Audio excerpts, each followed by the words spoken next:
só para a gente fazer um pequeno teste. Já está gravando. Tá bem. Vocês estão vendo o PPS?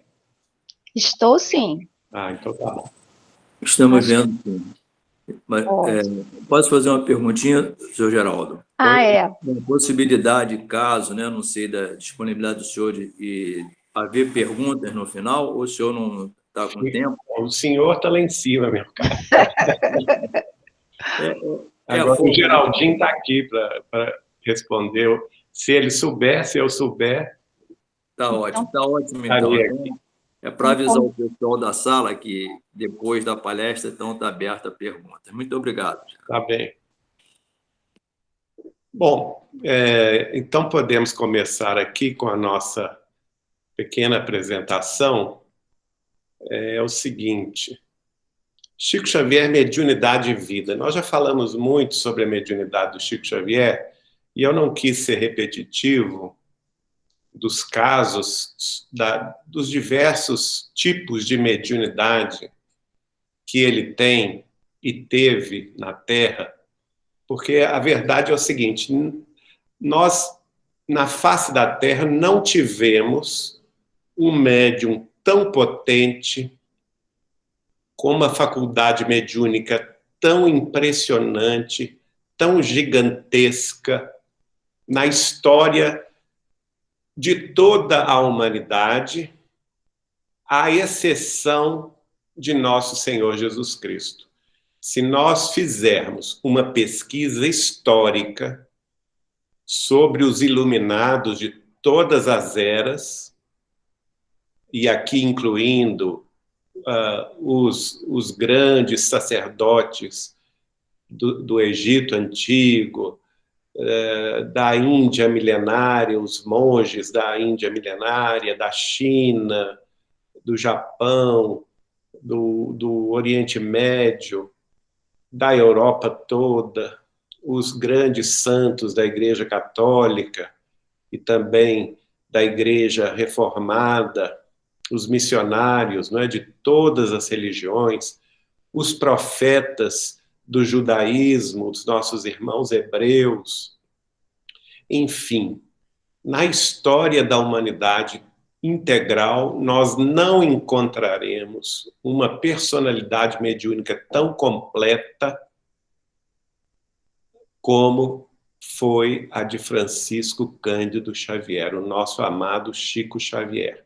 Claro que acima dele somente Jesus Cristo, nosso Senhor, porque ele está num outro patamar evolutivo, na condição de ser angélico que era.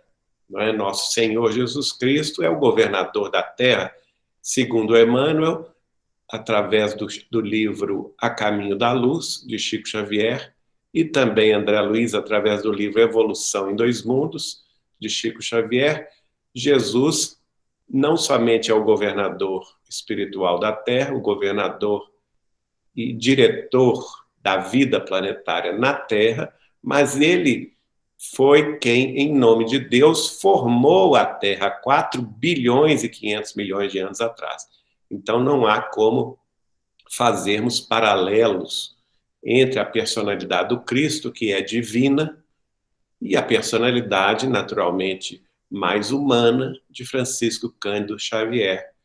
Não obstante nós termos certeza absoluta que Chico Xavier é um dos ministros do Cristo para a vida planetária, em diversas romagens reencarnatórias, que ele próprio me confirmou que teve a partir de 5.000 antes de Cristo. Então, ele é uma personalidade que veio de Capela por volta de 7.000 anos atrás. Naturalmente, como todo degredado de Capela, veio com compromissos de refazer os caminhos e, a partir de certo ponto, tanto no Egito quanto na Grécia Antiga e, por fim, nas Gálias, e mais tarde na própria Palestina, envergou personalidades luminosas da história humana, trazendo-nos conhecimentos filosóficos e também o potencial mediúnico a serviço do Cristo, fazendo uma trajetória brilhante de serviço aos seus semelhantes, que nós somos todos dos beneficiados, do grupo dos beneficiados, por sua caridade, por seu esforço de transmissão da palavra da vida eterna, da sua humanidade, que se colocava ao nosso lado como um igual, como um irmão, e com isso ele pôde nos consolar e esclarecer como um grande irmão da humanidade. E por isso mesmo, as tarefas que lhe foram dadas por Jesus foram a passo e passo, depois de serem tão bem cumpridas na história humana, ele foi assumindo responsabilidades mais altas e mais altas e mais altas. Um fato curioso que nós podemos, sem dúvida nenhuma, afirmar é que a mediunidade, ou seja, este potencial de comunicabilidade, não somente com nós outros, seres humanos em humanidade, mas com todos os seres da criação, sejam nossos irmãos menores, como, por exemplo, os animais, sejam os nossos irmãos maiores, como, por exemplo, as civilizações extraterrestres, seres de outros mundos, de outros planos evolutivos. Chico Xavier teve, sim, essa condição ao longo de sua vida e de suas romagens anteriores, fazendo com que a mediunidade na sua vida de espírito imortal fosse considerada como a maior antena psíquica da história da humanidade, naturalmente repetindo o jargão depois de nosso Senhor Jesus Cristo. Esta afirmativa é do pesquisador e escritor e palestrante espírita de renome, Herculano Pires. A maior antena psíquica é Chico Xavier.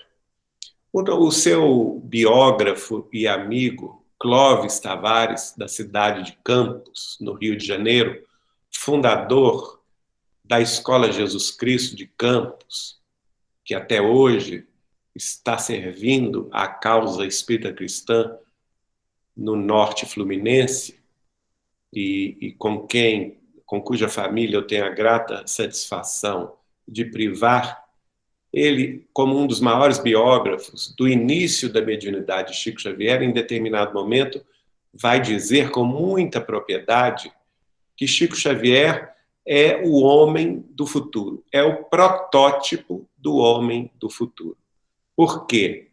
Nas suas potencialidades medianímicas, nas suas potencialidades psíquicas e nas suas potencialidades mediúnicas, ele encerrou em si mesmo tudo aquilo que um dia nós todos, seres humanos em evolução na face da Terra e nos planos adjacentes à face terrestre, vamos um dia possuir.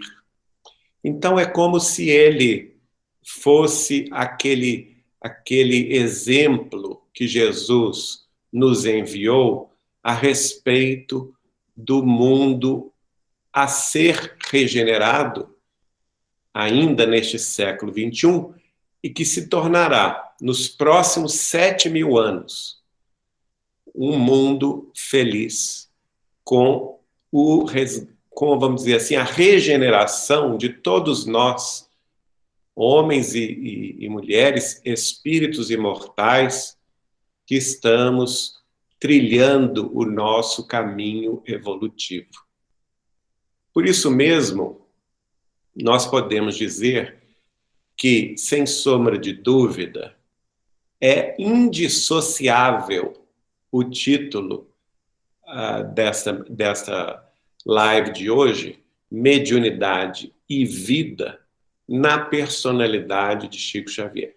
A vida de Chico Xavier está intrinsecamente ligada ao fenômeno da mediunidade, mas não ao fenômeno da mediunidade humana, comum a todos nós, porque mediunidade em si nada mais é do que comunhão de pensamentos, uma vez que o pensamento é o veículo pelo qual a mediunidade se estabelece e se expressa, unindo dois seres, tanto na face terrestre quanto no além. E também nos unindo dois seres interplanos existenciais. Portanto, não temos como falar de Chico Xavier sem falar da sua mediunidade. E não temos como falar da sua mediunidade sem falar na sua vida. Porque uma coisa é o médium ter algum potencial mediúnico,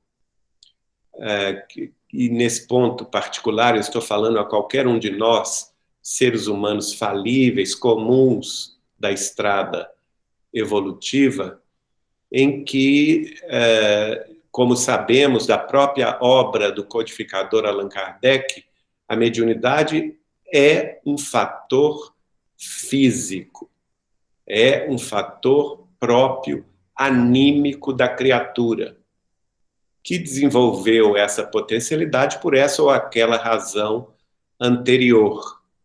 Mas, então eu diria, essa é a mediunidade comum de todos nós, pela qual nós comungamos o nosso pensamento, o nosso sentimento e nos associamos pelos roteiros da sintonia e da afinidade com aqueles outros irmãos do caminho, sejam na face da terra ou além da terra, que pensam e sentem como nós. E estabelecemos entre nós vamos dizer assim, um canal automático de ligação e comunhão desses mesmos pensamentos. Essa é a mediunidade comum de todos nós. Mas a mediunidade de Chico Xavier, nós podemos classificá-la como uma mediunidade crística. E por isso mesmo ela é tão rara. Ela é joia rara, ela é brilhante, espiritual, encravado no solo do mundo. Raríssimas foram as personalidades no curso da história humana que demonstraram fielmente possuí-la.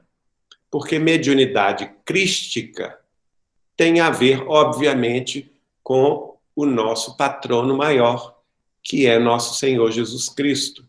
Então, mediunidade com Jesus é esta sobre a qual nós estamos falando. E, quando nós estamos falando sobre mediunidade crística, mediunidade de Chico Xavier, nós temos que verificar que a vida de Chico Xavier estava plena dos exemplos de renúncia e amor, fraternidade e caridade, com os quais ele demonstrou a sua plena sintonia com a vida mais alta. E por isso mesmo ele se torna, ao longo dos anos todos, não somente dos anos em que ele viveu o Espiritismo, que foram 75 anos, dos 17 aos 92, mas também mesmo criança, jovem e adolescente, quando ainda era católico romano, na sua cidade natal, em Pedro Leopoldo, sempre demonstrou possuir este canal direto de ligação com a vida mais alta, trabalhando em favor de todos nós, seus semelhantes, seus irmãos do caminho, seja na família, seja no ambiente escolar, seja no ambiente de trabalho, onde ele prestou serviços, e principalmente na Igreja Católica Romana até os 17 anos de idade, onde funcionou inclusive como catecista das crianças, né? E depois disso, a partir de 7 de maio de 1927, como espírita cristão até o fim de seus dias na Terra, em 30 de junho de 2002. Portanto, para falar da mediunidade de Chico Xavier, temos que necessariamente falar dos seus exemplos cristãos. Chico, inclusive, minha gente, tinha muita questão, fazia muita questão de afirmar que o espiritismo era espiritismo cristão e que, por isso mesmo, nós deveríamos sempre reforçar isto. Em todas as nossas casas espíritas, centros espíritas, instituições espíritas, era preciso reforçar sempre o caráter consolador da doutrina espírita, codificada por ele mesmo um século antes, na pele de Allan Kardec, e que veio demonstrá-la pela prática da mediunidade com Jesus e o Espiritismo, e pela consolação, tornando-se assim o grande apóstolo consolador de todos nós, usando a sua vida, o seu potencial mediúnico, para nos legar as duas grandes asas da evolução humana, que são, de um lado, a asa do esclarecimento, através do qual ele verteu da espiritualidade mais alta os 534 livros até agora já publicados de sua mediunidade, que são os esclarecimentos dos espíritos. E pela outra ala, pela outra asa, a tarefa da consolação, pela qual ele pôde enxugar tantas lágrimas, consolar tantas aflições, abraçar tantos pais e mães sofridos, sobrecarregados com a perda de seus filhos, de seus entes queridos. E, sobretudo, abraçar a fraternidade junto daqueles que menos podiam, que menos tinham, junto dos carentes, dos pobres, dos, vamos dizer assim, desprovidos de quaisquer benesses do mundo físico, em roteiro provacional ou expiatório de difícil solução. Ele sempre esteve, desde o seu nascimento, em 2 de abril de 1910, na cidade de Pedro Leopoldo, em contato com os sofredores de toda a ordem. Através dele, da sua vida de apóstolo do bem, de apóstolo consolador, encarnou nele próprio a figura do retorno do cristianismo primitivo. Por isso mesmo, nós podemos, sem sombra de dúvida, afirmar que Chico Xavier encarnou a própria face do espiritismo cristão na Terra. Desde a sua juventude, com 17 anos de idade, ao se tornar oficialmente espírita cristão. Uma coisa curiosa é que ele me disse que embora ele tivesse apenas tido contato com o espiritismo ou os livros espíritas com 17 anos, desde quando ele se entendia por gente, na sua meninice em Pedro Leopoldo, quando ele tinha 5 anos de idade, ele já guardava, já trazia na memória todas as páginas do Evangelho segundo o Espiritismo. Ora, uma criança de 5 anos de idade guardar na memória todas as páginas do Evangelho segundo o Espiritismo, livro com o qual ela não tinha nenhum contato, ou não teve nenhum contato, senão 12 anos depois, com 17 anos de idade, em 1927. Então, isso já demonstra a missão para a qual ele renascera. E não é à toa que a dona Carmen Pena Perácio, quando vai socorrê-lo, socorrendo sua irmã obsedada em Pedro Leopoldo, em 7 de maio de 1927, ela enxerga sobre a cabeça daquele jovenzinho Chico uma chuva de livros.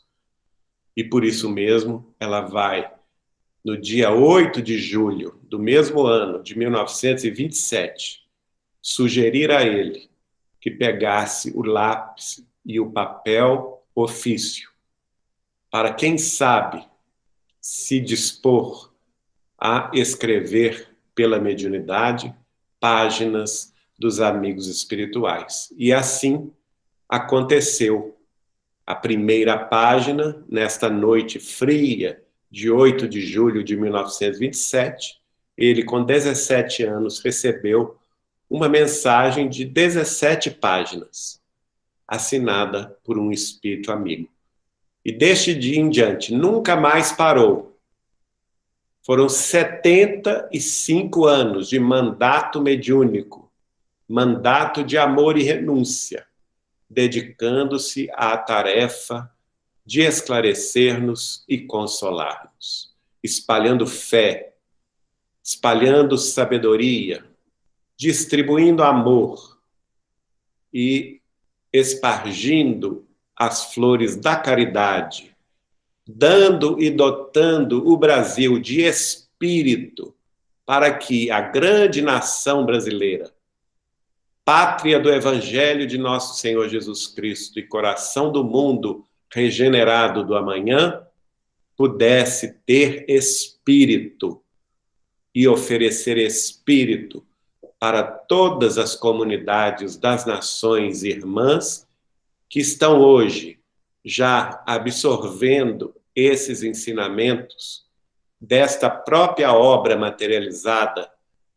através da mediunidade de Chico Xavier, que está hoje sendo vertida a quase 40 idiomas, em diversos de seus títulos.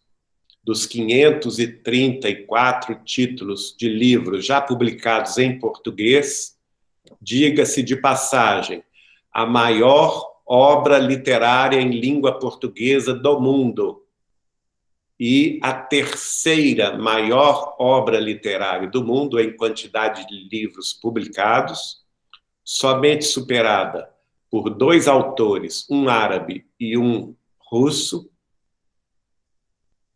Esta obra hoje já é vertida a mais de 40 idiomas, com dezenas, se não falarmos em centenas de títulos publicados em outras línguas.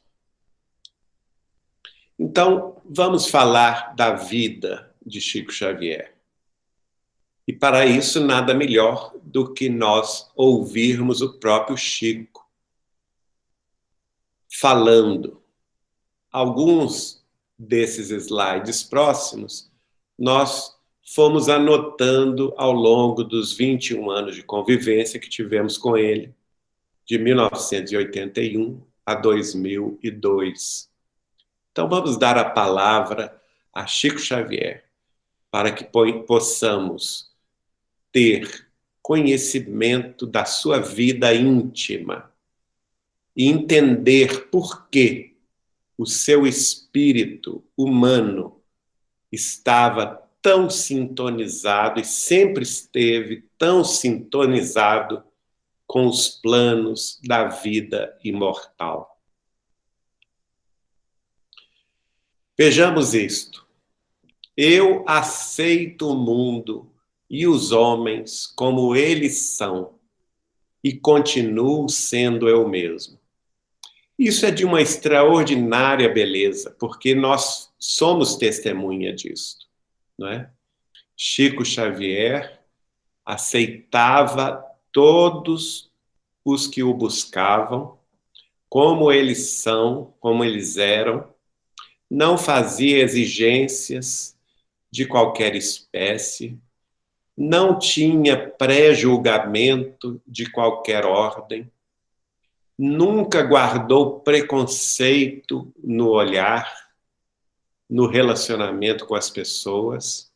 Diga-se de passagem, a grande maioria das pessoas que o procuravam em Pedro Leopoldo até 1959 e depois em Uberaba até 2002, nem sequer eram espíritas, nem sequer tinham lido a obra de Allan Kardec, e muito menos, a maioria nem sequer tinha lido qualquer livro de Chico Xavier.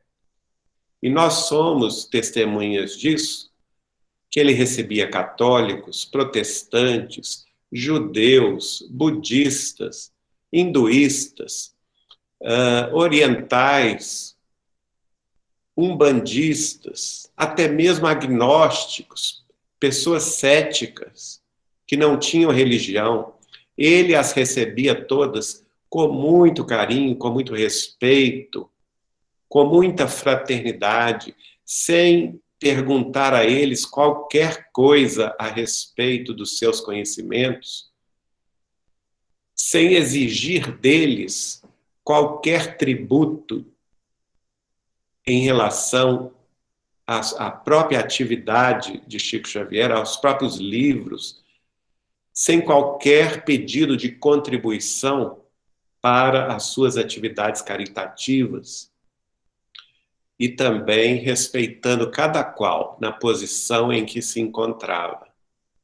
Eu sou testemunha de que Chico Xavier recebia com a mesma característica de solidariedade, de fraternidade, tanto presidente da República, quanto políticos de renome, quanto atores globais, cantores e cantoras de fama internacional e nacional, ao mesmo tempo que abraçava da mesma forma a lavadeira humilde, o pedreiro, o lixeiro, o servente de serviços gerais que o buscava. Todas as classes sociais, de todos os gêneros, em suas escolhas emotivas e sexuais, velhos, crianças, maduros, não importava a procedência de crença, de cor de pele, de religião, de ideologia política ou social.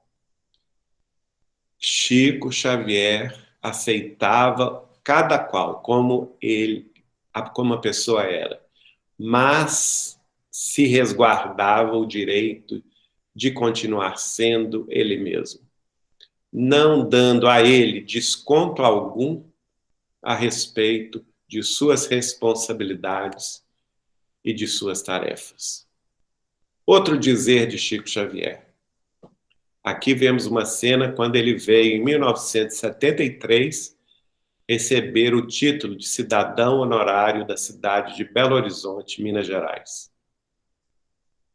Fico triste quando alguém me ofende, mas com certeza eu ficaria mais triste se fosse eu o ofensor.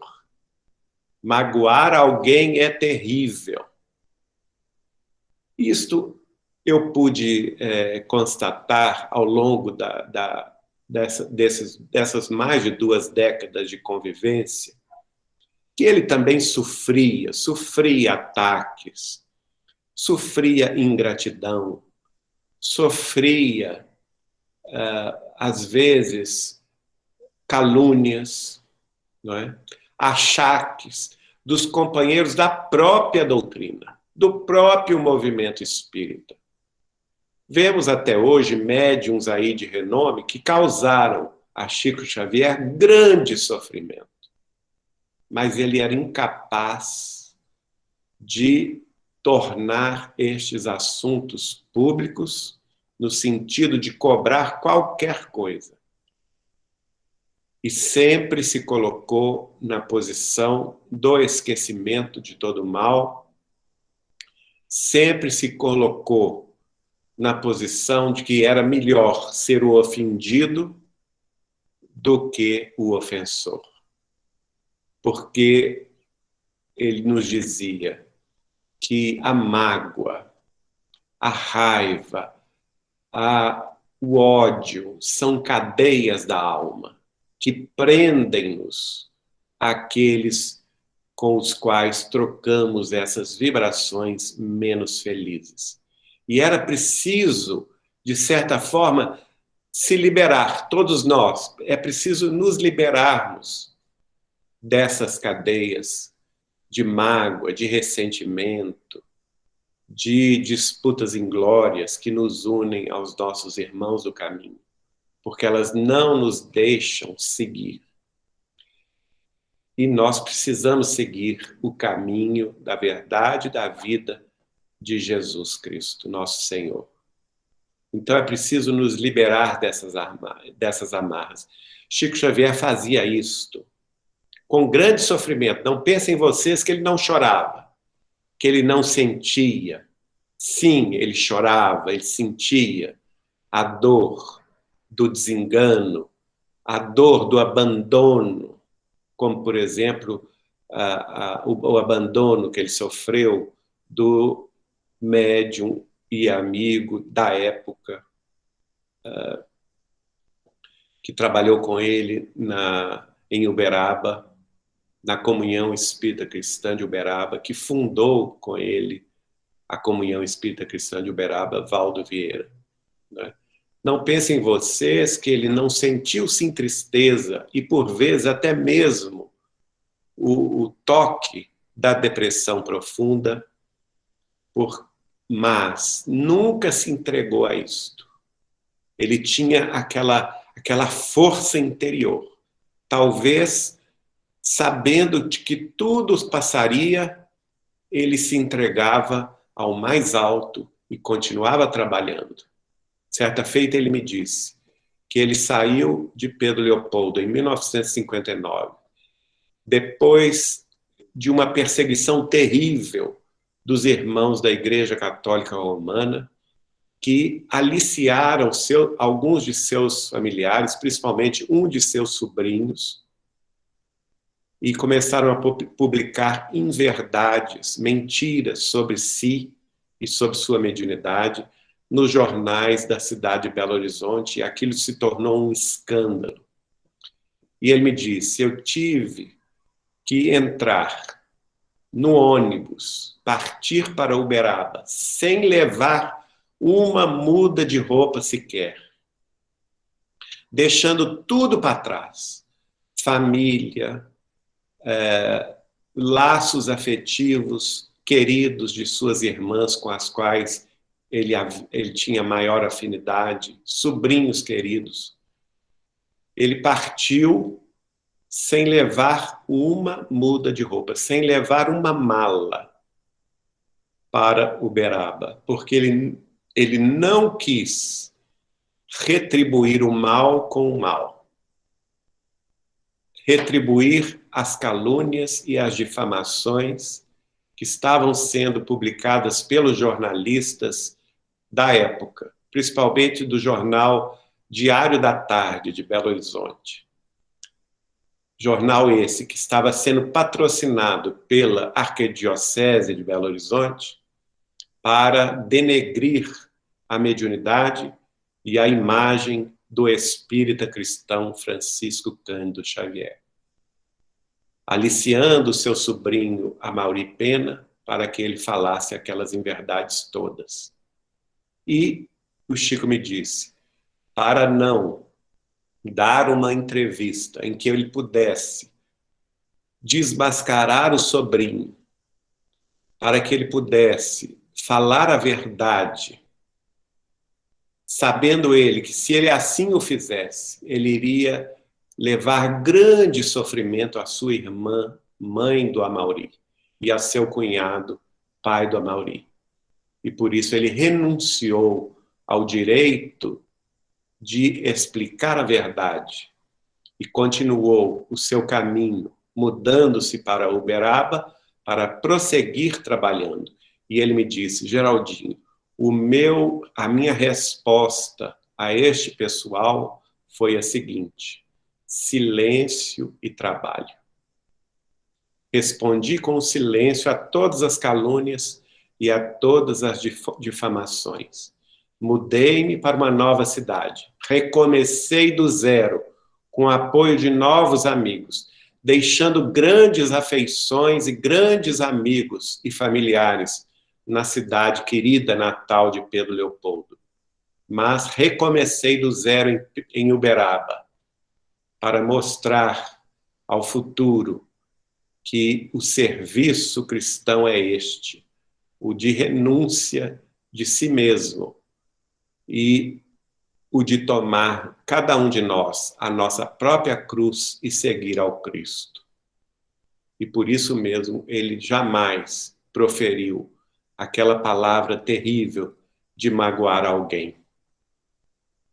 Outro dizer do Chico, aí vamos ver uma imagem dele na Vila do Pássaro Preto, onde ele recebia os pobres e os desesperados do mundo material e distribuía ali alimentos, cobertores, brinquedos para as crianças, roupas, remédios, na época era possível distribuir remédios, e também o seu dinheirinho, esse dinheirinho que ele escondia na palma da mão e passava para os necessitados, né? Ele costumava chamar esse dinheirinho de as firmas de Jesus, porque um casal amigo da cidade de Niterói, que era o senhor Lineu Meireles e sua esposa, Helenir, o senhor Lineu era dono de cartório em Niterói. E depois de converter-se ao espiritismo por influência de sua esposa, dona Helenir, que tinha um grande sonho de conhecer o Chico, ele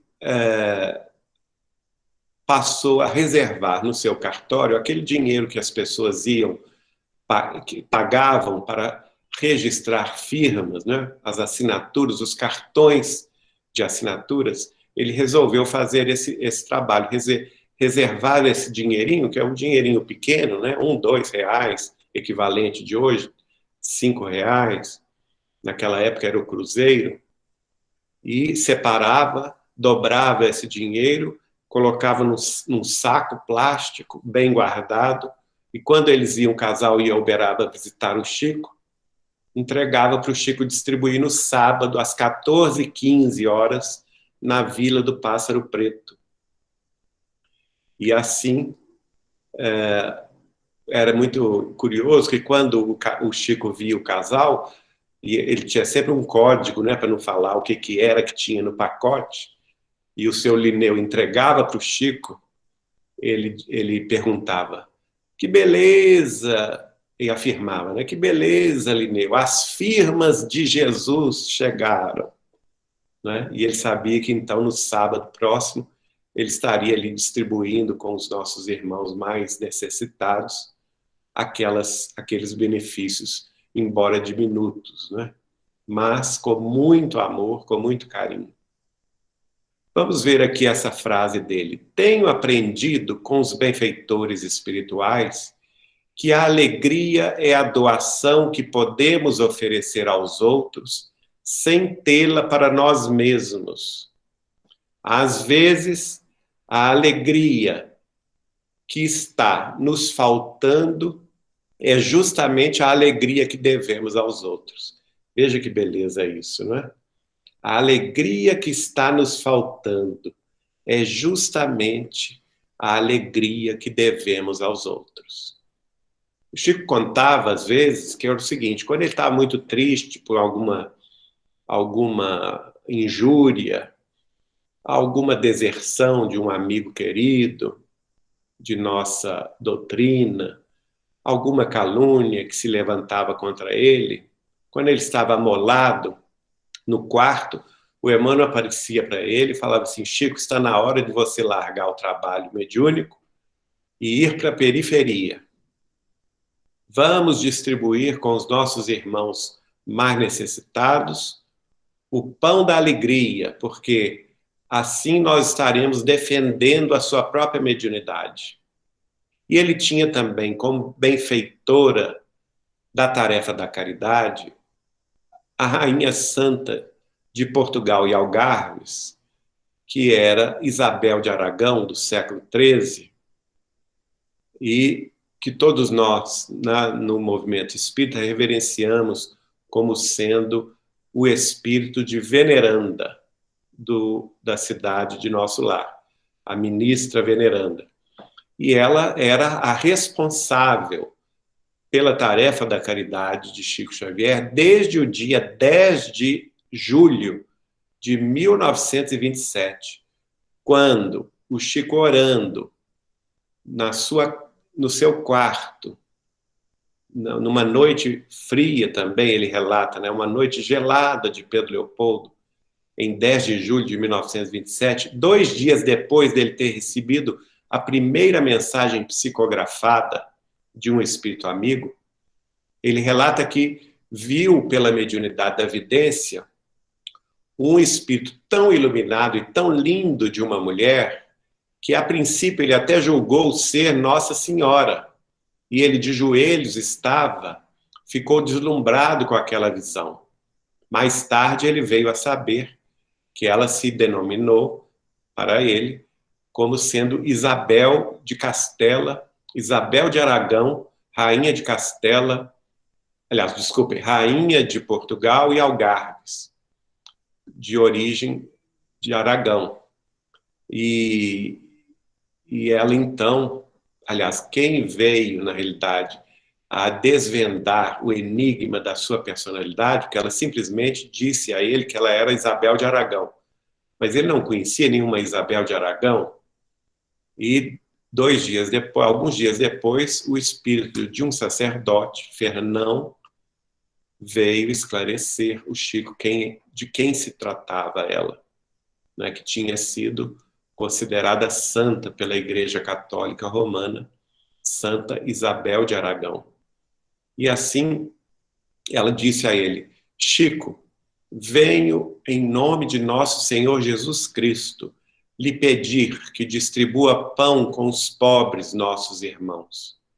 E ele fala com ela: mas senhora, nós não temos pães nem para alimentar os nossos, porque a essa altura a família de Chico era ele e mais 17 pessoas, o pai doente, irmãos e irmãs desempregados, com sobrinhos para criar. E ela então, Isabel de Aragão, falou com ele: não se preocupe com isso. Os recursos e as pessoas que vão te auxiliar na tarefa da caridade, nós enviaremos da parte de nosso Senhor Jesus Cristo.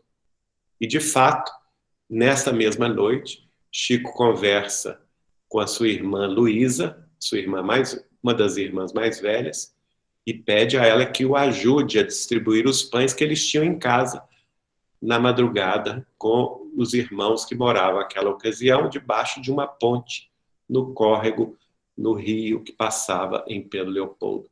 Então, Chico sempre esteve nessa condição de distribuir a alegria essa que às vezes lhe faltava, pelas lutas familiares, pelas lutas dentro do próprio movimento espírita, pelas decepções, pelas desilusões que ele sofrera, mas que ele tudo vencia para estar próximo da caridade, da fraternidade legítima, da solidariedade cristã. e assim aprendeu com os amigos espirituais essa disposição do serviço de se alegrar na doação daquilo que, às vezes, nem ele mesmo estava de posse. Aqui, essa é uma outra foto, nós mesmos a tiramos, no recinto onde o Chico realizava o culto do Evangelho na Vila do Pássaro Preto, essa mesma em que ele distribuía todo sábado benesses aos mais sofredores. Antes da distribuição, se fazia ali um culto do Evangelho muito simples, ele sempre com o Evangelho segundo o Espiritismo na mão, como vocês estão vendo, e escolhia um trecho, apenas um trecho do Evangelho, lia, depois comentava, sempre falando que estava comentando sob a inspiração direta de Emmanuel, e pedia a cada um de nós, no máximo 5 minutos de comentários. Quem estava ali ao redor era um banco de pedra ou de madeira, muito pobre, o chão era de terra batida, vocês estão vendo aí atrás a parede sem reboco, era de telhas, de forma tal que, às vezes, se chovia, molhávamos todos, né? E, não obstante, podia fazer sol de 40 graus, ou frio de 5 graus, chuva torrencial, ou simplesmente um dia ameno. Lá estava Chico Xavier, com seu palitozinho e distribuindo as benesses aos pobres. E teve um caso curioso que, certa feita, caiu sobre nós uma chuva torrencial, né? Justo na hora de começar as distribuições, e logo uma senhora apareceu com um guarda-chuva imenso e abriu para proteger o Chico. Ele virou-se para ela e perguntou assim: você trouxe guarda-chuva para todos que estão na fila? E para todos os nossos irmãos do serviço? Aí ela disse: não, Chico, eu só tenho este. Então faça o favor de fechá-lo. Porque se eles estão na chuva e se molhando, eu também devo estar do lado deles. E tomou chuva na cabeça, sem o menor problema, e ninguém arredou pé por causa da chuva. Isso é que é mais curioso, né? Vamos ver essa frase. A vida é mais importante que a verdade. A verdade deve ser dosada na farmácia do conhecimento. A verdade que fere é pior que a mentira que consola. Entenda quem puder. Veja bem que coisa curiosa, não é? A vida é mais importante que a verdade. E a verdade, ela tem que ser dosada numa farmácia, como se fosse uma conta-gotas, não é? Como se fosse um medicamento. E esse conta-gotas é o do conhecimento. Não é? Nós não podemos violentar a consciência alheia. Nós não podemos querer que pessoas que não têm muito conhecimento, que não têm cultura, que não têm uma inteligência mais desenvolvida, possa conhecer assuntos mais complexos relativos à verdade, relativos à ciência, relativos ao conhecimento da filosofia, ou mesmo a divagações religiosas muito profundas. Nós temos que atendê-la dentro das suas necessidades, não é? Porque, às vezes, uma verdade rude vai, por vezes, piorar a situação das pessoas, ao invés de consolá-las, não é? Eu me lembro de um caso do nosso querido Adelino da Silveira, autor de vários livros biográficos de Chico Xavier, dentre os quais eu destaco Chico de Francisco e Kardec prossegue, natural da cidade de Mirassol, São Paulo. Ele se tornou amigo de Chico Xavier desde 20 de julho de 1969, mais de 50 anos atrás.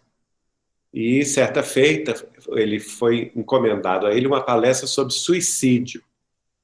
Ele fez um apanhado geral da obra de André Luiz, da obra de Emmanuel, da obra de Ivone Pereira sobre o suicídio, Memória de um Suicídio, de um Suicida, e elencou tudo, mas ele achou que o tema ficou muito pesado. Então ele levou o Chico para o Chico ver, né? Que a disposição dos cartazes para a palestra naquele tempo não tinha o PPS como nós temos hoje, né? Então o Chico não gostou, ele ficou assim, pensativo, e virou-se para o Adelino e falou assim: ô Adelino, aliás, primeiro o Adelino perguntou a ele: tio Chico, o senhor não gostou, não é? Eu estou vendo pelos seus olhos, pela sua expressão. Aí ele falou assim: olha, Adelino, sabe o que é? Tudo aquilo que você colocou aqui é a verdade. Tudo aquilo, tudo está perfeito o seu estudo acerca do suicídio. Mas sabe o que é? É que eu estou pensando aqui. Se na Assembleia do Centro Espírita, onde você vai falar, tiver uma mãe de um suicida, será que ela vai se consolar sabendo dessa realidade nua e crua? Será que vai fazer bem a ela? Ou, quem sabe, ela desespera-se e vai pelo mesmo caminho do filho? Veja bem. Então, a verdade que fere é pior do que a mentira que consola. E certa feita, eu questionando ele: Chico, mas como assim a mentira? Não é bem a mentira, Geraldinho, ele falou comigo. É o adiamento da verdade. Certas pessoas com certos amigos ou conhecidos, nós não podemos falar toda a verdade que nós conhecemos. Nós adiamos o entendimento da verdade. Entenda quem puder, não é? Aqui estamos vendo Chico com a boneca, foi um grande amor, uma cachorrinha que ele teve muito, muito carinho, que reencarnou várias vezes para ficar do lado dele, e uma frase dele: quem mais sofre no mundo é quem tem mais tempo para si mesmo. Veja bem. Quem mais sofre no mundo é quem tem mais tempo para si mesmo. Certa feita, ele me disse assim, eu estava impressionado, porque quando a gente ia a Uberaba, a gente dormia na casa dele. Meu cunhado, Vivaldo da Cunha Borges, fazia a diagramação de todos os livros do Chico, residia com ele lá em Uberaba.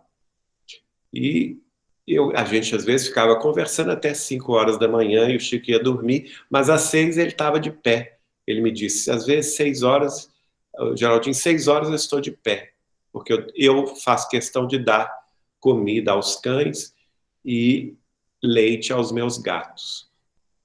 E eu falei assim: Chico, mas você não dorme? Porque eu, que era jovem, de 20 e poucos anos, ficava exausto, né? E ele falou assim: Geraldinho, nós temos que conquistar horas ao sono, porque temos muito trabalho a fazer. Então, o Chico sempre foi o senhor do tempo. Ele sempre estava trabalhando, sempre estava pensando em alguma coisa, alguma tarefa útil. Então, nós não podemos ter muito tempo para nós mesmos, não, porque aí é que a gente sofre. A gente fica pensando só em nós, só no nosso umbigo, e a questão descamba para egoísmo, orgulho, vaidade, não é mesmo? Outra frase do Chico, vemos-lo aí psicografando com auxílio da doutora Marlene Nobre em São Paulo, e ele vai dizer: em matéria de dinheiro, é preferível que me falte 1 milhão a que me sobre 1 centavo. Vou lhe dizer uma coisa, certa feita, eu chegando a Uberaba, ele assustou-se assim quando eu entrei, não é? Geraldinho, eu estava aqui justamente pensando na nossa capital, Belo Horizonte. E eu estava pensando justamente no nosso governador, entre aspas, não vou falar o nome, obviamente. Se este senhor soubesse o que o espera do lado de lá da vida espiritual, ele não teria roubado 1 centavo sequer do povo. Vejamos bem que lição é esta que o Chico nos dá sobre a política e a corrupção, não é? Se esse pessoal soubesse o que os espera do lado de lá da vida espiritual, não teriam feito o que infelizmente fazem. Aqui vamos ver Chico Xavier no aniversário do Centro Espírita Caminheiros do Bem de Araxá, não é? No final da década de 70, início da década de 80, e a frase dele: a questão mais aflitiva para o espírito no além é a consciência do tempo perdido. Vejam bem. Ele dizia isso muito em relação a todos nós espíritas, porque ele dizia que nós espíritas estamos muito enganados sobre a vida espiritual. A gente acha que por conhecer a vida espiritual, que por estudar a obra de Allan Kardec ou os livros dos benfeitores espirituais, como André Luiz, como Emmanuel, Humberto de Campos, a gente acha que por isso nós estamos mais preparados do que os outros para ingressar na vida verdadeira. E o Chico nos dizia que não é isso não, ao contrário, muito será pedido a quem muito foi dado. Certa feita, trazido a Uberaba pelo Adelino da Silveira, veio nosso irmão de Lisboa, que fundou em Lisboa a Casa do Caminho, e ele, ao ver o Chico, ficou muito emocionado junto com o Adelino, e o Chico falou com ele: meu caro, nós, os espíritas, estamos muito enganados sobre a vida espiritual. A vida espiritual não é o que os espíritas esperam. Eu tenho visto muitos espíritas cristãos de renome, não é? Presidentes de casas espíritas, diretores de federações espíritas, médiuns com grande folha de serviço aparente, que estão em situação lamentável na vida espiritual e se lamentam do tempo que perderam com questiúnculas de menor valor. Então, a questão mais aflitiva para o espírito no além-túmulo é a consciência do tempo perdido. Aqui vamos ver Chico de braços dados com Dona Elba, ao lado de Dona Maria Eunice Meireles, atrás dele vários amigos também, o esposo de Maria Eunice, Rolando Ramanciotti, numa visita que ele fazia todos os natais à colônia dos Ancenianos de Goiânia, dirigida por Dona Elba. E a frase dele: a felicidade não entra em portas trancadas.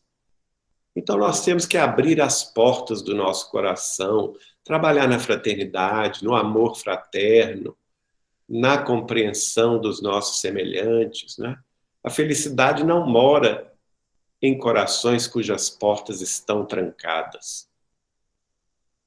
Aqui a capa do livro Mediunidade e Vida, de autoria do nosso caro amigo Carlos Bacelli, e a frase de Chico Xavier: as pessoas que têm vindo com maior frequência até mim, queixando-se da vida, são pessoas que nunca moraram em barracos, nunca passaram fome e nunca estiveram doentes, sem que tivessem dinheiro para comprar remédio. Então ele observava isso. Aquelas que mais reclamavam, que mais choravam junto com ele, eram as mais abastadas, as que tinham recebido dos céus maiores facilidades de viver, e que isso era um ensinamento.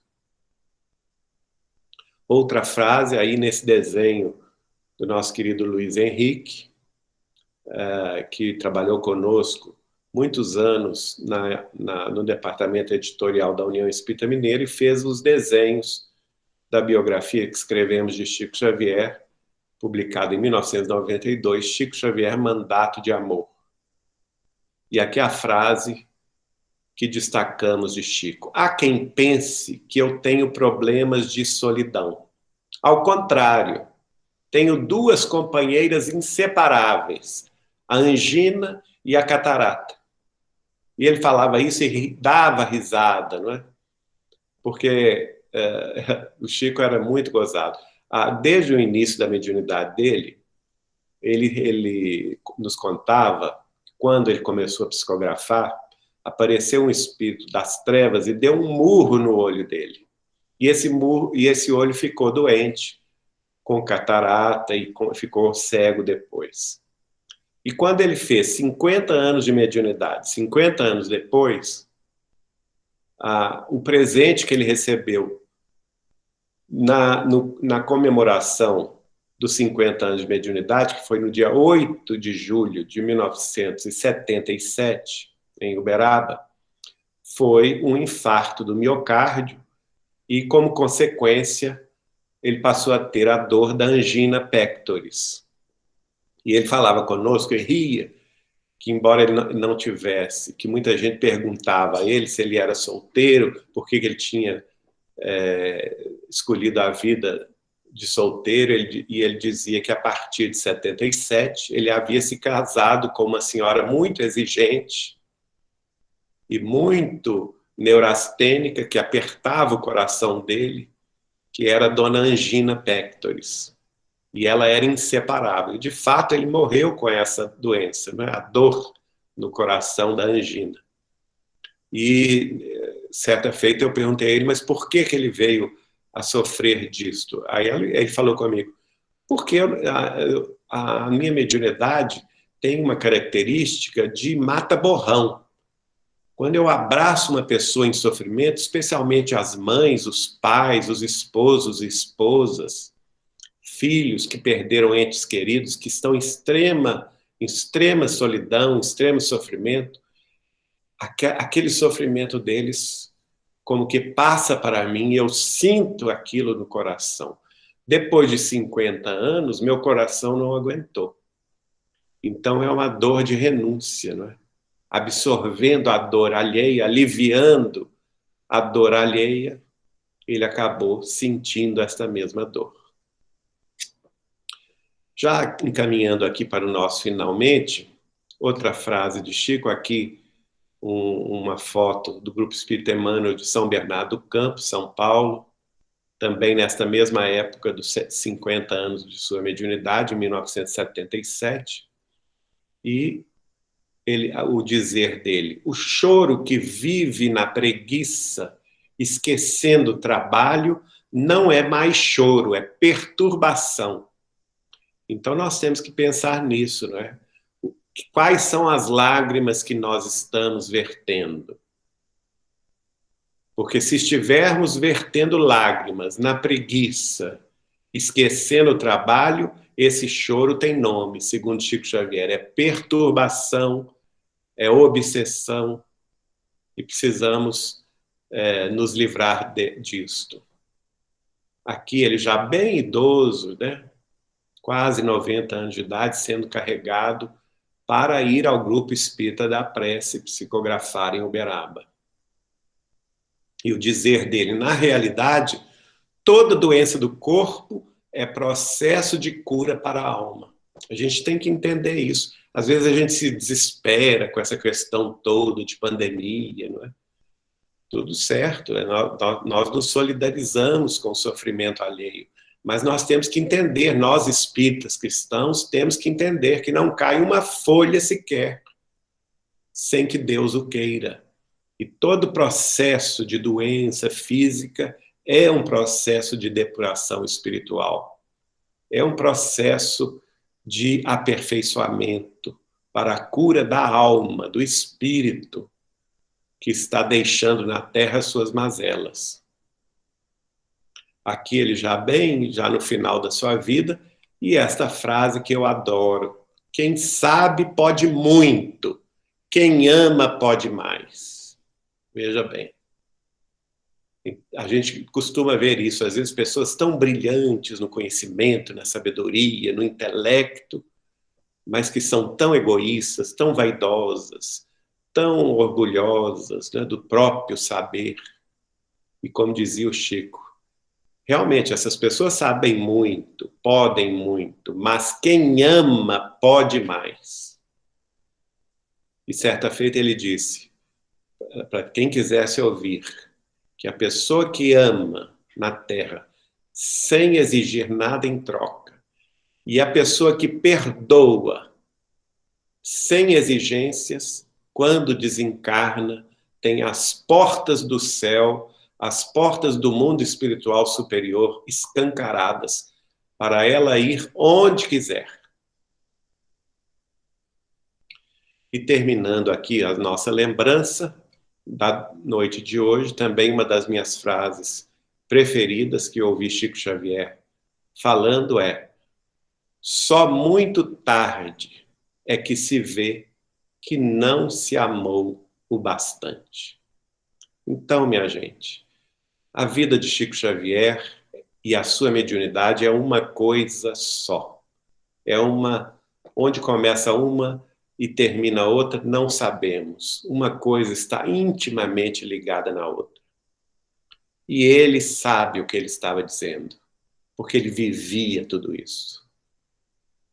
Só muito tarde, isso é um aviso para todos nós, é que se vê que não se amou bastante. Então vamos aproveitar a hora do dia que passa, o momento do agora, e amar a todos aqueles que estão à nossa volta, nossos familiares, os eleitos de nosso sentimento, nossos irmãos, filhos, pais, mães, irmãs, sobrinhos, familiares outros queridos, companheiros de jornada no trabalho espírita cristão, no centro espírita, na fraternidade, irmãos do caminho, da nossa estrada profissional, onde quer que nos encontremos, né? Nas nossas residências, nos nossos trabalhos, na via pública.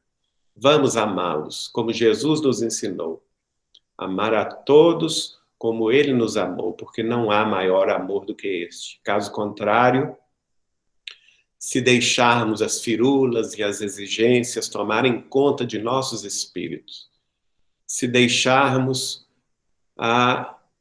o egoísmo, o orgulho, a vaidade se infiltrar em nossos sentimentos, o sentimento de posse, porque também isso é um grande problema, ninguém é dono de ninguém. Uma vez Chico me disse que a vida na Terra, o amor na Terra tinha um grande segredo, a ser desvendado pelo espírito nos seus relacionamentos afetivos, que era descobrir a fórmula de ter sem possuir e de possuir sem ter. Porque esta era a grande verdade. Porque, caso contrário, a gente estaria entrando nessa situação, no mundo espiritual, se lamentando de não ter amado o bastante. E é por isso que Chico Xavier, vida e mediunidade, pode ser chamado também como um homem chamado amor. Chico Amor Xavier. Que Jesus nos abençoe, nos guarde e nos guie hoje e sempre, para podermos, nem que seja palidamente, seguir nos passos desse homem, porque esses passos nos levam também ao caminho de verdade e de vida que Jesus nos legou. É a mais pura verdade, Geraldo. Nossa,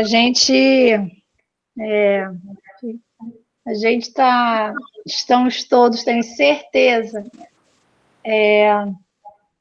anestesiados com em transe, em transe, porque você trouxe, pelo menos essa é a minha sensação, você trouxe o Chico hoje tão para perto da gente, sabe? A gente pode ver pelas suas palavras, pelo seu carinho em colocar cada etapa importantíssima da vida dele. Trouxe para perto de nós tantas lições. Minha alma estava tão aberta para isso e tenho certeza que todos que aqui estavam com o coração muito aberto para receber. Eu não vou poupar as minhas palavras, são minhas, de Lucimar. Você estava literalmente iluminado hoje para trazer toda essa noite maravilhosa para a gente. Muito obrigada por compartilhar com a gente essa sensibilidade que você traz, o Chico tão para perto de nós, tão vida para perto da gente. Muito obrigada, muito mesmo. Eu que agradeço, Lucimar, a oportunidade de convívio fraterno, pedindo a todos vocês que também orem por nós, para a gente dar conta do recado. Com certeza. Vamos orar sim, e acompanhá-lo, como sempre temos feito aí. Tá bom? Vamos orar agora, né, Lucimar, nossa prece? Isso, vamos fazer. A gente vai fazer a prece e depois abre para as perguntas, tá bom? Porque as pessoas ficam à vontade, fica quem quer, tá bom? Seu João, então, por favor, faça a prece final para a gente. Vamos lá, então. Vamos elevar o nosso pensamento a Jesus, esse amigo incondicional de todas as horas, né? E agradecer aos mentores da casa também, cachoeirense, por esta oportunidade, Senhor, dessa live tão maravilhosa, né? Que o seu tarefeiro, Mestre Jesus, o seu servo Geraldinho, nos trouxe com tanto carinho, com tanto amor, com tanta dedicação, né? Falando justamente aos nossos corações de maneira tão saudável, tão assim fraterna, né? Que nos eleva cada vez mais, né? A imitar esse ícone, o Chico maravilhoso, né? Que teve aqui na Terra conosco. Sendo assim, amado Mestre Jesus, que tua luz possa iluminar todos que se encontram aqui em nossa sala, a todos as famílias aqui representadas. Enfim, Jesus, pedimos pelo nosso Brasil, o coração do mundo, seus dirigentes, e por todos os outros países que compõem o nosso planeta, para que cada vez mais os povos se unam em prol de um mundo melhor, seguindo rumo à regeneração. Fique conosco, amado Mestre Jesus, hoje, agora e sempre, que assim seja. Graças a Deus. E agora vamos abrir. Quem gostaria de fazer a pergunta ao nosso amigo? Fiquem à vontade. Então, vai alguém liberar? Boa noite. César, boa noite, César. Boa noite, Geraldo. Satisfação, te acompanho aqui da cidade de Quebec, no Canadá. Tudo bom, meu caro? Tudo muito bom. Acompanho bastante o seu trabalho e aprecio muito. Parabéns, continue sempre assim. Eu gostaria de saber se você conseguiu chegar a fazer um levantamento de quantas faculdades mediúnicas Chico Xavier tinha. Porque eu cheguei a contar pelo menos 20 faculdades diferentes, mas eu acredito que deve existir mais. Essa é a minha pergunta. É interessante sua pergunta, eu nunca fiz esse cálculo. Mas nós temos uma palestra, um estudo que chama-se as Múltiplas Faculdades Mediúnicas de Chico Xavier. E nós vamos demonstrando que ele as possuía todas, catalogadas por Allan Kardec no Livro dos Médiuns, né? Então, por exemplo, no campo da vidência, ele era clarividente, ele ouvia os espíritos, clareaudiência. A maioria dos poemas que ele escreveu, que não foram psicografados, ele escrevia, era vendo o espírito do poeta declamar e ouvindo a declamação. E, às vezes, ele escrevia ali num pedaço de pão, pedaço de papel de pão. Não é? Ele tinha mediunidade de psicometria, que era muito impressionante.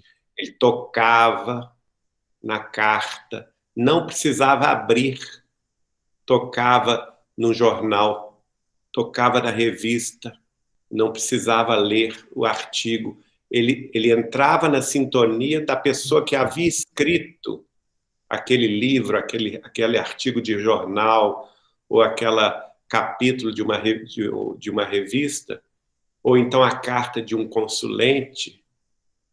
Às vezes eu perguntava para ele, mas Chico, você está falando... Que ele pegava na carta, assim, ficava passando ela nos dedos, na ponta dos dedos. E aí ele começava a me contar o caso daquela senhora ou daquele senhor. E eu ficava impressionado, e falei assim, mas Chico, você está falando isso que está acontecendo é da pessoa que te escreveu essa carta? Ele falava assim, é. Mas a carta está fechada, você não a abriu. Aí ele, com humildade, falava assim, olha, eu não entendo o processo pelo qual isso acontece. Mas é assim, eu não preciso abrir para ler. Assim que eu toco, o meu pensamento entra em sintonia com o pensamento da pessoa no momento que ela estava me escrevendo. E eu começo a visualizar o quadro. Aí, essa senhora, por exemplo, está aqui chorando, escrevendo para mim e chorando. O filho dela está nas drogas. Bate nela de vez em quando, vende as coisas de casa. Quer dizer, ele via as cenas da força mental da criatura que havia escrito. Não é? Tinha mediunidade de efeitos físicos, que era a mediunidade, por exemplo, de aromas, de perfumes, perfume de rosas, que era uma coisa maravilhosa. Era uma coisa que a gente ficava impressionado. A gente pedia, por exemplo, ele fluidificar as águas minerais que a gente levava.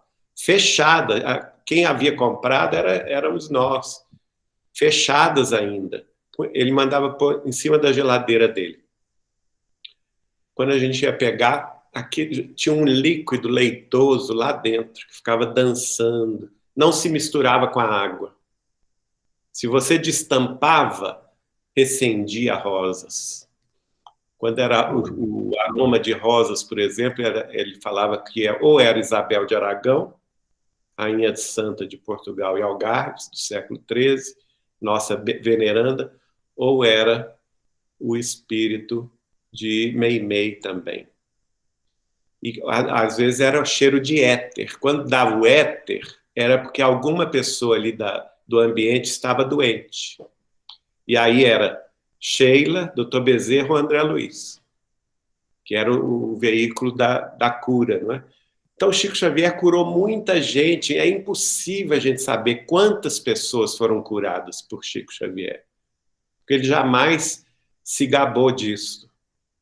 Outro tipo de mediunidade é a materialização dos espíritos, e essa foi a mais impressionante. Eu não tive essa condição de vê-lo materializando espíritos, mas familiares meus, amigos meus, de Pedro Leopoldo, Belo Horizonte, do Rio de Janeiro, todos participaram. E familiares meus também. E os espíritos se materializavam luminosamente, todos viam, conversavam com eles, né? Nós tivemos ocasião de revelar isso pela primeira vez, que era um assunto que o Chico não tratava muito, mas pusemos isso no livro Chico Xavier, Mandato de Amor, que foi publicado pela União Espírita Mineira em 92. Então, você veja, a psicografia é outro ponto, né? Ele era psicógrafo mecânico, embora pouquíssimas vezes, ele me falou que só 3 vezes teve psicografia mecânica. Era psicógrafo semimecânico, na maioria das vezes, intuitivo também, na maioria das vezes, e por aí vai. A gente não sabe quantos tipos de mediunidade. Ele tinha uma capacidade impressionante de leitura de pensamento. Também. Não é? Às vezes eu saía de Belo Horizonte a Uberaba, são 500 quilômetros exatos. Então é uma viagem que de carro ou de ônibus se faz de 5 a 6 horas, dependendo do trânsito. E às vezes o que eu estava conversando com a Eliana no início do caminho, ou com a Nona, ou com a Wanda, quando a gente estava indo para Uberaba, chegando na casa do Chico, ele respondia, como se ele tivesse participado da conversa, 5 horas antes, não é? Era um médium de profecia impressionante. Não existe outro igual Chico Xavier. Ele sabia o que ia te acontecer no campo da sua vida física, em matéria de corpo físico, de doenças que você ia passar, problemas de doenças na família. Ele previu, por exemplo, o mal de Pique de meu pai com 15 anos de antecedência e o mal de Alzheimer da minha mãe com 19 anos de antecedência. Sabia tudo. Sabia o que ia acontecer na política brasileira, na economia, no concerto das nações. Só que, quando ele falava as coisas, a gente não acreditava, ou não era palpável, não é? Às vezes eu pensava assim, gente, esse homem está doido falar uma coisa dessa. Hoje, não é? Hoje, passados quase 40 anos do meu conhecimento com ele, aliás, eu o conheci em 81 para 21, é isso mesmo, né? 40 anos, agora em outubro.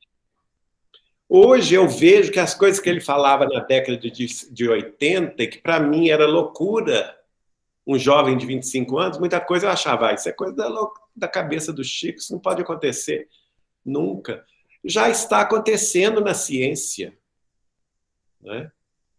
Então, sem sombra de dúvida, uma personalidade mediúnica crística, um homem do futuro. Muito obrigado. Verdade. Eu queria uma curiosidade, não me permitir. Eu não sei de fato o relato, mas talvez você, né, vai saber muito melhor, em que a caminho de uma cidade, né, numa condução, Chico Xavier, mas acho que o Deolino, não lembro agora o nome ao certo, estavam indo e vem, né, uma espaçonave ou algo que para em frente ao carro, uma luz, e ali acontece um fato muito curioso, muito interessante. Eu gostaria que você relembrasse isso. Ele me narrou esse fato. Na época, a minha esposa estava com um tumor do tamanho de uma laranja no coração, entre o coração e o pulmão. Ela residia na cidade de Franca e foi transferida para a cidade de Ribeirão Preto para ser operada. E o Chico sabia tanto das coisas que ele escolheu até o médico que a ia operar em Ribeirão Preto, né? Que ele receberia a influência direta do André Luiz e de Dr. Bezerra. E ela foi muito bem operada, saiu muito bem da cirurgia. Então o Chico estava indo. Primeiro ele foi a Franca visitar a família, né, os pais da Eliana, e depois, de madrugada, ele saiu com o Vivaldo, meu cunhado, irmão dela, e também na companhia do Dr. Elias Barbosa, fazendo o trecho da viagem entre Franca e Ribeirão Preto, que não é muito distante. E por volta lá das 3 horas da manhã, ele me contou que uma luz intensa iluminou o automóvel, o carro, que a princípio tanto o Vivaldo quanto o Dr. Elias ficaram muito agitados com aquilo, né? E o Chico sentiu medo nessa hora. Ele sentiu que não era coisa boa. E aí o carro parou na estrada e a luz saiu de cima do carro e foi na direção do campo. E ele me falou que a luz era tão forte que era como se tivesse nascido um sol, porque ele conseguia ver no campo iluminado as vacas dormindo, né, os bois, as árvores, a distância com muita nitidez. E essa nave pairou, ela não chegou a pousar na Terra, mas ela pairou a uma certa distância de altitude, e no centro da nave desceu uma luz muito forte, e um ser de 3 metros de altura, segundo os cálculos do Chico, muito magro, desceu nessa luz e pisou o solo. Quando ele sai dessa luz, ele caminha na direção do carro. E o Chico cruzou o olhar com ele. Ele tinha os olhos muito grandes, mas era um ser que não emitia nenhum tipo de luz. E o Chico, ao cruzar o olhar com ele, sentiu que ele era um ser muito ruim. Um ser de uma civilização predatória, uma civilização que não era boa, que não tinha nenhum... Ele falou comigo, Geraldinho, eles olham para nós como se nós fôssemos formigas de laboratório. Não tem qualquer respeito, qualquer sentimento de compaixão com a nossa ignorância. E às vezes abduzem os seres humanos na Terra para fazer experiências genéticas terríveis. Então, quando eu tive essa sensação, e aí eu já estava rezando, não é? Quando eu tive essa sensação, aí que eu gritei por Emmanuel, Emmanuel, socorre! Socorro! Valha-me, Senhor! Né? E Emmanuel apareceu para ele. Chico, o que você está gritando aí, Chico? O senhor não está vendo o que está acontecendo? Esse ser está vindo em direção do nosso carro. Eu estou vendo mesmo, e é melhor você orar mesmo, porque a coisa é ruim. E aí que o Chico, então, se pôs a orar a Jesus. E nesta hora, ele não sabe por que razão, claro que a gente sabe, a oração dele tem muito poder, né? Jesus atendeu às preces do Chico, mas ele jamais ia afirmar isso para mim ou para qualquer pessoa. Na mesma hora, o ser desistiu, deu meia volta, entrou na espaçonave, a espaçonave passou por cima de umas vacas e abduziu uma vaca. E o Chico viu a vaca dormindo, sendo elevada, deitava, estava, imobilizada, ficou e entrou na nave. Assim que ela entrou na nave, a nave desapareceu. Aí ele me contou isso, porque eu sempre quis muito ver, né? E eu tinha falado com ele assim, Chico, você que é assim com os homens lá em cima, você podia combinar um encontro com os extraterrestres. Eu sou doido para ver um disco voador, um ser de outras esferas. Foi aí que ele me contou, não, Geraldinho, a coisa não é tão simples assim, não. Você precisa ter cuidado, porque se 90% deles são muito mais evoluídos do que nós, no campo da técnica, da ciência, da tecnologia, mas também no campo do sentimento, da fraternidade, do amor fraterno, e ajudam a humanidade na ciência, na filosofia, na religião, nas artes, inspirando o nosso caminho evolutivo, ainda 10% dessas civilizações podem ser consideradas até piores do que nós. Porque eles só evoluíram no intelecto, na cultura, e não querem saber de fraternidade, não querem saber de respeito, de amor, de coisa nenhuma.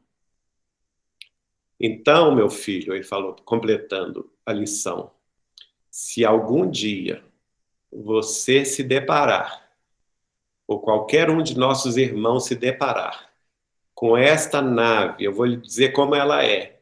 Ela tem uma coloração alaranjado-baça. É uma cor alaranjada que não tem na Terra. Ela fica meio embaçada, mas é alaranjada. Esta nave alaranjada, meu filho, é um perigo. Se você a vir, perna para que te quero, corre. Corre, porque não vai poder chamar o Emmanuel. Então, eu sempre tenho isso em mente, sabe? Alguém mais gostaria de fazer alguma pergunta? Senão nós vamos encerrar, né? O Geraldo deve ter tido um dia imenso, embora é um prazer muito gostoso tê-lo aqui. Seu João Vou fazer uma perguntinha, então. Geraldinho, pelo que eu ouvi na palestra, você disse que o Chico é reencarnação de Allan Kardec, ou eu entendi mal? Disse, afirmo, continuo dizendo e atesto. Porque ele mesmo me disse isso. Em 1990 e... Deixa eu ver a data. 92, no mês de março. Ah, que bom, né? Essa é alguma dúvida que algumas pessoas tinham, eu também, né? Mas agora já não vou ter mais, né? Já sei que... Todo mundo que convivia com Chico a partir de 1991, final de 91, início de 92, foi quando ele assumiu para nós que era Kardec. Porque antes ele não assumia, e ele falou isso com Peralva, Martins Peralva, que foi diretor da União Espírita Mineira, e que queria publicar a tese em 1972, e ele falou com Peralva que Emmanuel estava dizendo para eles que naquela ocasião, em 1972, não seria conveniente dizer isto, porque eles estavam em plena tarefa. A tarefa não tinha acabado. E que o assunto viria mais tarde, como de fato veio 20 anos mais tarde, no final de 91, início de 92, quando o próprio Chico Xavier ajudou a revisar o livro do Adelino da Silveira, que foi o primeiro que publicamente escancarou essa tese, o livro chama-se Kardec Prossegue. E eu testemunho aqui que foi o próprio Chico Xavier quem revisou o livro, quem mandou publicar o livro, não por ele, porque ele explicou para nós que por ele não falaria no assunto até a sua desencarnação, mas que foi uma ordem de Emmanuel, que Emmanuel mandou que o assunto viesse à baila a partir do início de 1992, como de fato veio, e o Chico passou a divulgar o assunto, não somente para mim, mas para o casal Carlos Bacelli e Márcia Bacelli, para a doutora Marlene Nobre, que dirigia a Folha Espírita de São Paulo e as associações médicos espíritas do Brasil, né, para o doutor Elias Barbosa, todos aqueles que conviviam, a família Barçante de Araxá e Uberaba, a dona Sônia Barçante, meu cunhado Vivaldo, Eurípides, que viviam com ele, a presidente da União Espírita Mineira, dona Maria Filomena Luoto Beruto, que presidiu 33 anos a União Espírita Mineira, o casal, que também ele é biógrafo de Chico Xavier, retornou este ano à pátria espiritual, o nosso querido Weimar Muniz de Oliveira e sua esposa, dona Creuza. Ele presidiu a Federação Espírita do Estado de Goiás durante décadas, depois presidiu a ABRAME, Associação dos Magistrados Espíritas do Brasil, e publicou um livro extraordinário que eu recomendo a vocês, que chama-se A Volta de Allan Kardec. Vocês conseguem esse livro em PDF na internet. Então, o assunto foi espalhado pelo próprio Chico, né?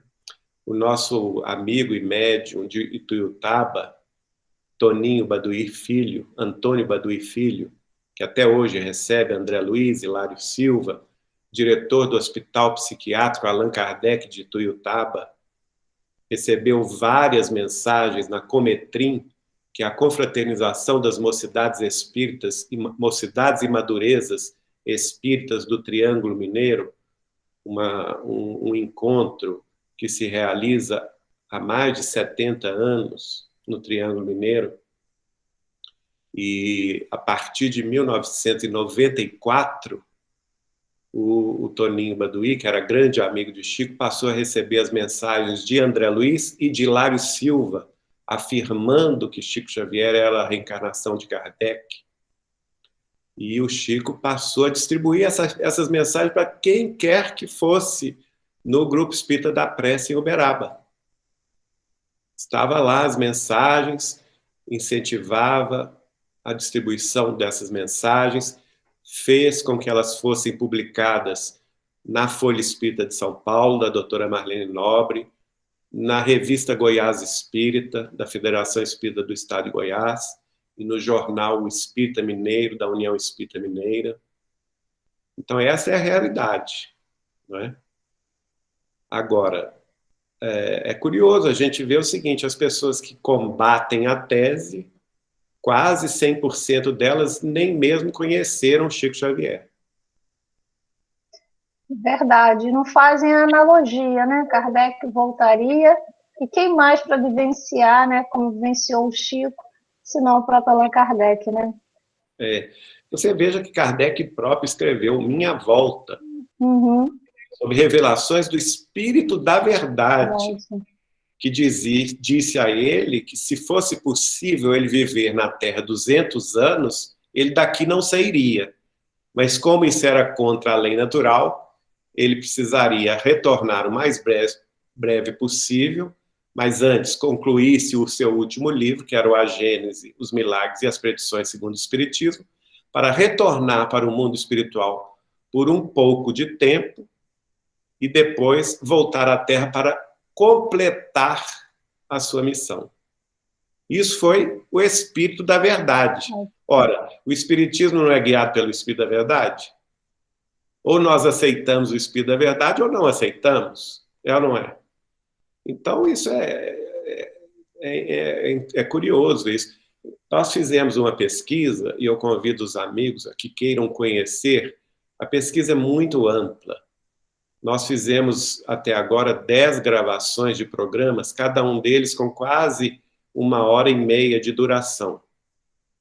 Estão todos no nosso canal, que é gratuito, chama-se no YouTube TV Saber Espiritismo, e procurem lá a série de 1 a 10, que são mais de 13, 14 horas de gravações, que chama-se a Preparação da Missão de Chico Xavier.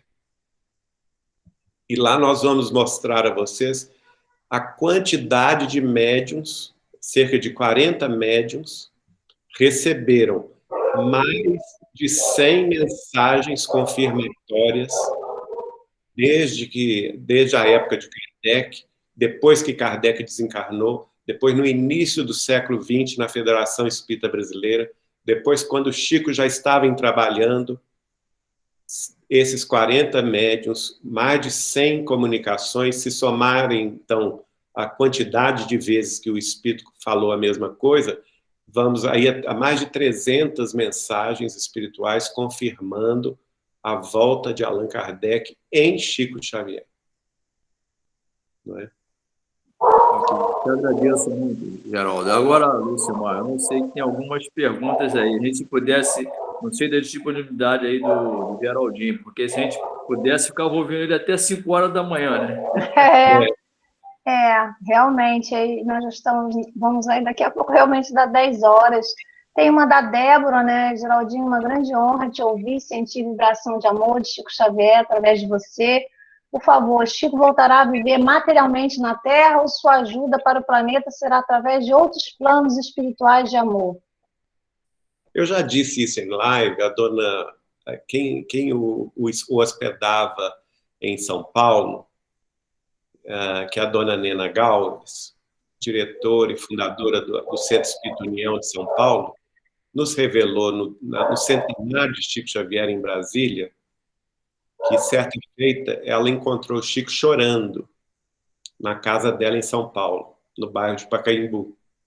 E ela então ficou preocupada, perguntou por que ele estava chorando, se tinha acontecido alguma coisa, e ele falou com ela, abanou a cabeça, que sim, que ele tinha recebido um mensageiro espiritual da parte de nosso Senhor Jesus Cristo, e que ele tinha trazido a resposta de Jesus a um pedido dele, que ele havia pedido a Jesus que depois que a tarefa de Emmanuel reencarnado no Brasil no século XXI terminasse, e nós sabemos que ele está guiando o Emmanuel reencarnado no Brasil, no interior de São Paulo,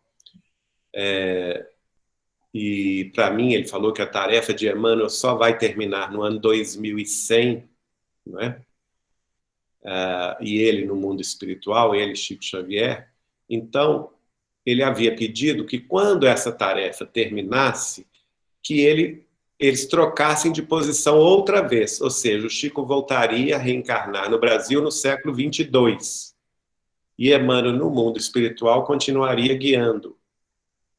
Mas então que veio a resposta negativa do Cristo, falando que Jesus tinha para Chico Xavier outras tarefas no século 22 e que ele já tinha ordenado que ele reencarnasse no início do século 22 na cidade de Jerusalém. Meu Deus, vamos acompanhar. Eu estava chorando, viu, gente? Mas só se dá o trabalho quando o trabalhador está completamente pronto, né? E é o caso. Bom, a gente tem várias perguntas aqui, outras, mas a gente talvez não dê tempo de pegar todas, né? Uma, por exemplo, de Jesus no Lar, que tem uma passagem, né, um capítulo, o Mensageiro de Amor, que se encaixa muito com o Chico Xavier. A sabedoria e o amor, né, são as duas asas de anjos que alcançam, né, o trono divino. Não sei se ela faz a pergunta da relação ou apenas uma... Ela se faz referência a Jesus no Lar de Neio Lúcio, não é? Isso. Neio Lúcio foi o espírito do pai, do chefe do Chico na Fazenda Modelo de Pedro Leopoldo, que era... O nome dele chamava-se, na última encarnação, Arthur Joviano. Professor Arthur Joviano. Ele era o pai de Dr. Rômulo Joviano. Começou a escrever. Ele desencarnou no Rio de Janeiro em 14 de dezembro de 1934. 8 meses depois, em agosto de 1935, ele passa a escrever mediunicamente, pela psicografia do Chico, no culto do Evangelho no Lar da família Joviano, na Fazenda Modelo, onde o Chico trabalhava. Isso durou,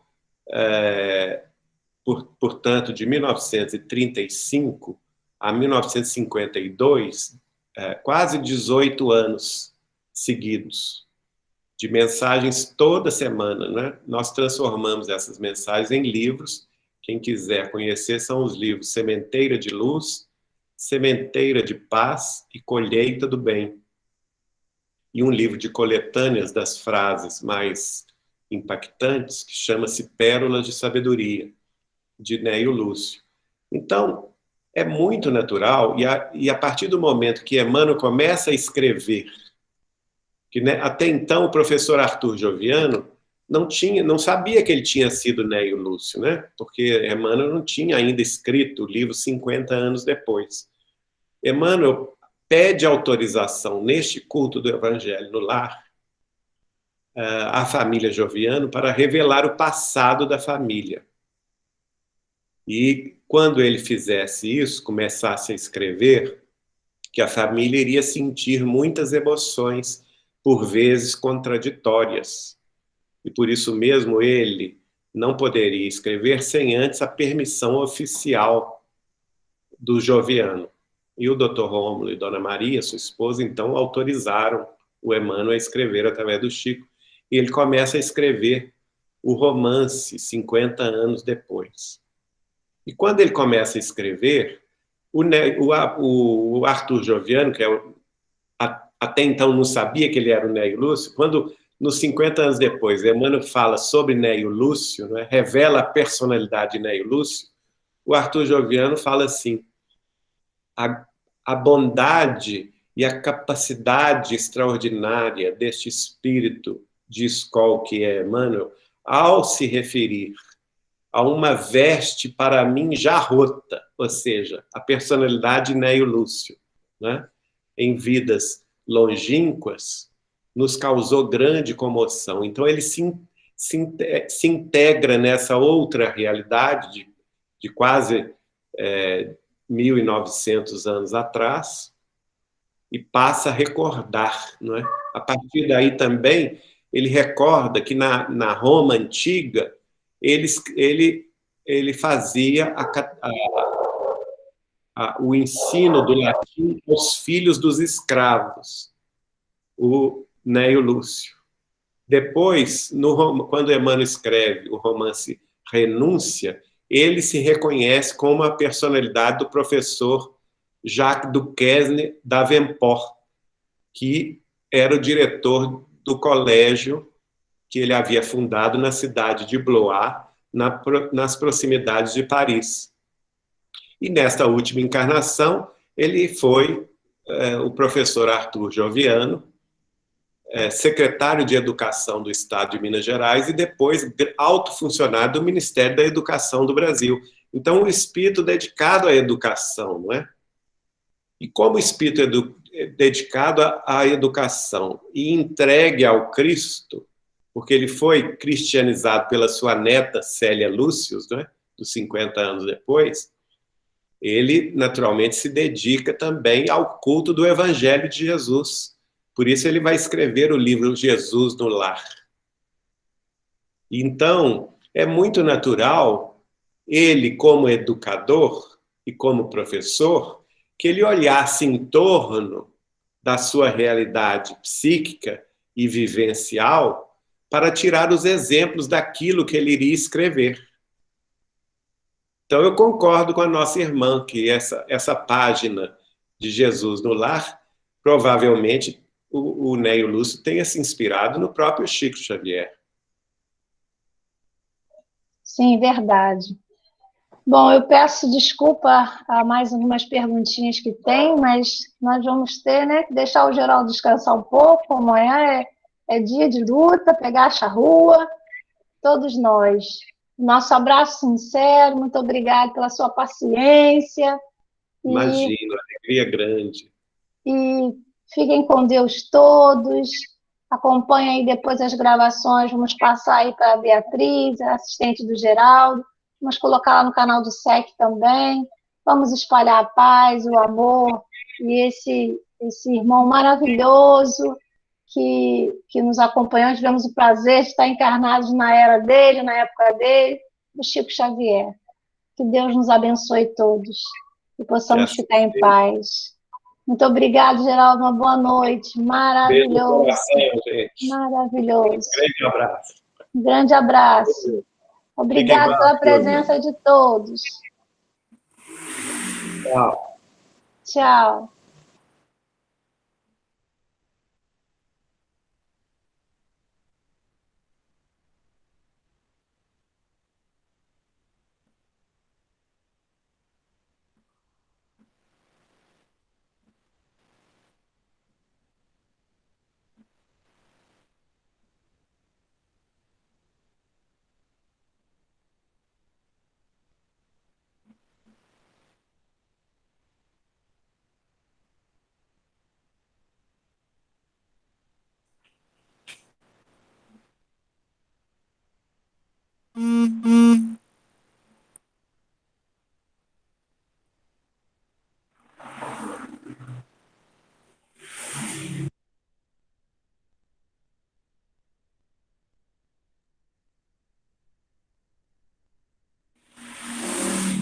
Uma boa noite a todos, fiquem com Deus, até uma próxima.